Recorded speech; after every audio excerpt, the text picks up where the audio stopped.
और मैं हमेशा कहता हूँ कि वेस्टर्न लैंड्स में अगर आप लोग जाके देखें तो जो डेवलपमेंट की स्पीड है, हम लोग अड़े होते हैं सिर्फ उन चीज़ों पे कि जो अभी होनी होती हैं कोई 10-12 साल बाद, हम उसकी खुशी आज से मनाना शुरू कर देते हैं। जो वेस्टर्न लैंड्स में वो लोग एक प्रॉपर काउंसलिंग करते हैं, एक प्रॉपर इंजीनियर्स हायर करते हैं, एक प्रॉपर उनका टीम वर्क होता है, और उसकी बिना पर फिर जो सोसाइटीज़ हैं उनका रेट्स ऊपर जाते हैं और उनकी जो रियल एस्टेट वैल्यूज़ हैं वो बढ़ती हैं। हम लोग अभी रियल एस्टेट का कोई भी प्रोजेक्ट अनाउंस नहीं हुआ होता, उसकी हाइप के ऊपर रियल एस्टेट को इतना ऊपर ले जाते हैं और वो फिर एक धड़म से नीचे गिरती है और हर बंदा उसमें परचेजिंग कर रहा होता है क्योंकि उस टाइम पे तो रेट ऊपर जा रहा होता है। तो ये एक बड़ा फैक्टर है। मैं हमेशा बोलता हूँ कि the hype of it, the hype of any real estate project, the hype of any housing project, the hype of any thing is bad for investment, क्योंकि उस टाइम पे हर बंदा उसमें घुस रहा होता है तो उसका मार्केट में डिमांड की वजह से रेट ऊपर जा रहा होता है। लेकिन उसके फोरग्राउंड्स पे क्या सूरत हाल है, वो अब रिंग रोड वाला सूरत हाल है कि रिंग रोड अभी अनाउंस भी माशाल्लाह से नहीं हुई, अभी उसकी इनाग्रेशन तक नहीं हुई, और बहरिया ऑर्चर्ड जो है वो 5 मरले का प्लॉट 45 लाख रुपए पे पहुंचा हुआ था।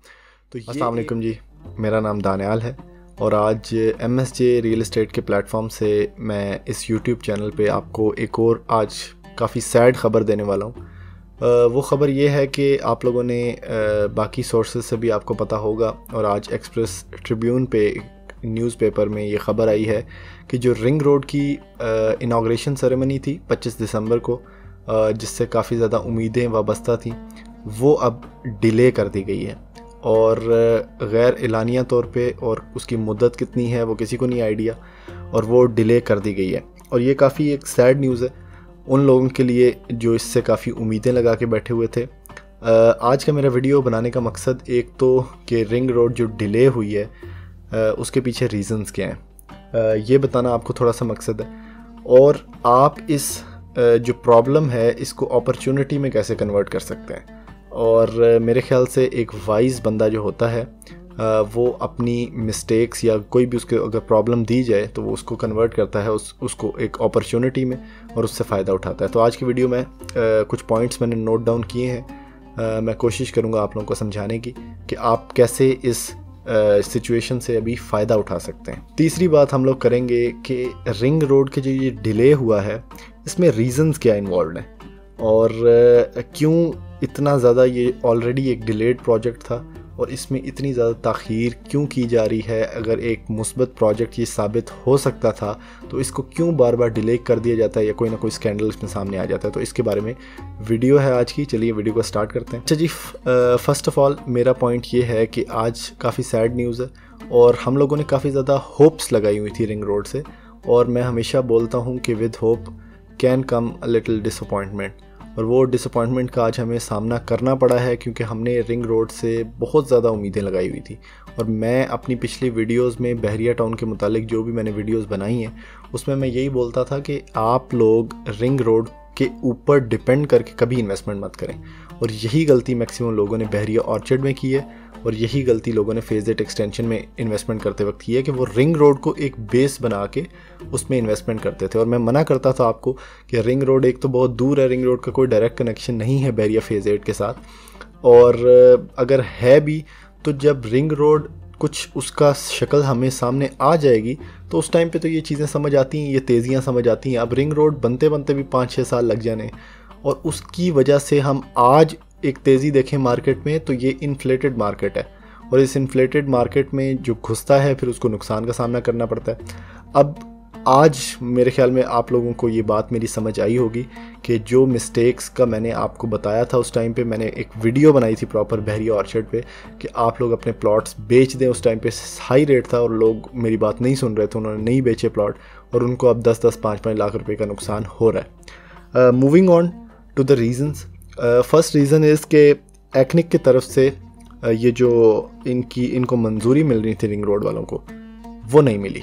ये लोग इनाग्रेशन सेरेमनी जो करने वाले थे उसमें ज़ाहिर बात है कुछ ना कुछ बीच में आपको फाइनल एंड्स पे जाके कहीं ना कहीं से मंजूरियाँ लेनी पड़ती हैं, और जो फाइनल उसका प्रोस्पेक्ट था वो एक्निक के पास जाना था और वहाँ से उनको मंजूरी नहीं मिली। तो यहाँ से उन्होंने गैर एलानिया तौर पे इसको मुनक़ता कर दिया इस सेरेमनी को, और अभी इन्होंने बोला है कि कब तक ये मुनक़ता है कोई इसका आइडिया नहीं है। अगला जो पॉइंट इन्होंने रिंग रोड के डिले में दिया है वो ये है कि ring road is a massive and expensive project, और उसकी वजह से उसकी जो कॉस्ट ऑफ मेकिंग है वो अब इतनी बढ़ चुकी है कि government can't just afford it simply. और मेरे ख्याल से इतना ज़्यादा जब आप इसको किसी प्रोजेक्ट को डिले करते हैं, और ये टोटली गवर्नमेंट की रिस्पॉन्सिबिलिटी थी to keep on checking the facts and figures, ताकि उनको मालूम हो कि जो पाकिस्तान में आजकल घर बनाना है वो कितना मुश्किल काम है, और ये जो हाउसिंग इन्फ्लेशन है मार्केट में पाकिस्तान में, ये कितनी ज़्यादा बढ़ चुकी है। आज से अगर 5 साल पहले आप घर बनाते थे 5 मरले का, तो शायद आप 55, 60, 65 लाख रुपए में बना लेते थे। अब हर चीज़ की कीमत इतनी ज़्यादा बढ़ चुकी है कि आप इस टाइम पे घर जो है वो मेरे ख्याल में 90-95 करोड़ रुपए में भी नहीं बना सकते। और यही प्राइसेस, स्टील, सरिया, जो चीज़ें उसमें इन्वॉल्व होती हैं हाउसिंग में, वो काफ़ी ज़्यादा महंगी हो चुकी हैं। अब रिंग रोड में भी ज़ाहिर बात है कोई मटेरियल, सीमेंट लगना है, कुछ सब कुछ वगैरह, वहाँ पे जो चीज़ें डलनी हैं वो इतनी ज़्यादा महंगी हो चुकी हैं कि जिन लोगों ने ज़ाहिर बात है टेंडर लिया हुआ है, फिर वहाँ पे जो ज़मीनें ऑक्यूपाई करनी थी वो भी ज़ाहिर बात है पैसों से करनी थी। तो अब गवर्नमेंट के पास इतने पैसे नहीं हैं, और इस प्रोजेक्ट को स्टार्ट तो इन्होंने कर लिया था, अब इसको पाए तकमील तक पहुंचाना एक बहुत बड़ा मसला बन चुका है गवर्नमेंट के लिए। और मुझे ऐसा लगता है कि इन द फ्यूचर कोई पता नहीं, ये प्रोजेक्ट शायद कैंसिल भी हो जाए, लेकिन with hope we move on. और मैं हमेशा कहता हूँ कि वेस्टर्न लैंड्स में अगर आप लोग जाके देखें तो जो डेवलपमेंट की स्पीड है, हम लोग अड़े होते हैं सिर्फ उन चीज़ों पे कि जो अभी होनी होती हैं कोई 10-12 साल बाद, हम उसकी खुशी आज से मनाना शुरू कर देते हैं। जो वेस्टर्न लैंड्स में वो लोग एक प्रॉपर काउंसलिंग करते हैं, एक प्रॉपर इंजीनियर्स हायर करते हैं, एक प्रॉपर उनका टीम वर्क होता है, और उसकी बिना पर फिर जो सोसाइटीज़ हैं उनका रेट्स ऊपर जाते हैं और उनकी जो रियल एस्टेट वैल्यूज़ हैं वो बढ़ती हैं। हम लोग अभी रियल एस्टेट का कोई भी प्रोजेक्ट अनाउंस नहीं हुआ होता, उसकी हाइप के ऊपर रियल एस्टेट को इतना ऊपर ले जाते हैं और वो फिर एक धड़म से नीचे गिरती है, और हर बंदा उसमें परचेजिंग कर रहा होता है क्योंकि उस टाइम पे तो रेट ऊपर जा रहा होता है। तो ये एक बड़ा फैक्टर है। मैं हमेशा बोलता हूँ कि द हाइप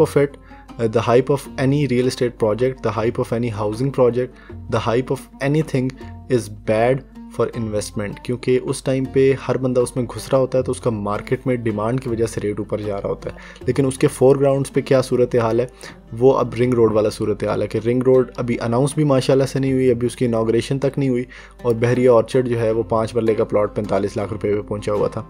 तो ये एक वो फॉल्ट है इन्वेस्टमेंट का जो मेरे ख्याल में डिस्क्लोज अभी मैंने किया है, और आप लोगों को समझ आई है कि इसमें कितने मसाइल दरपेश हो सकते हैं आगे भी अगर आप लोग देख के कदम ना रखेंगे तो। अच्छा, moving on to the next point which is impact, कि इसका अभी जो ये रिंग रोड का एकदम से इन्होंने अनाउंस किया है कि रिंग रोड ज़ाहिर बात है इनाग्रेट नहीं हो रही 25 दिसंबर को, और बहुत ज़्यादा हाई होप्स अटैच थी इसके साथ। तो अब इसका इम्पैक्ट क्या आएगा towards the properties that surround ring road, because रडन इनक्लेव है, फिर आपका बहरिया ऑर्चर्ड है, फिर आपका फेज़ 8 एक्सटेंशन है।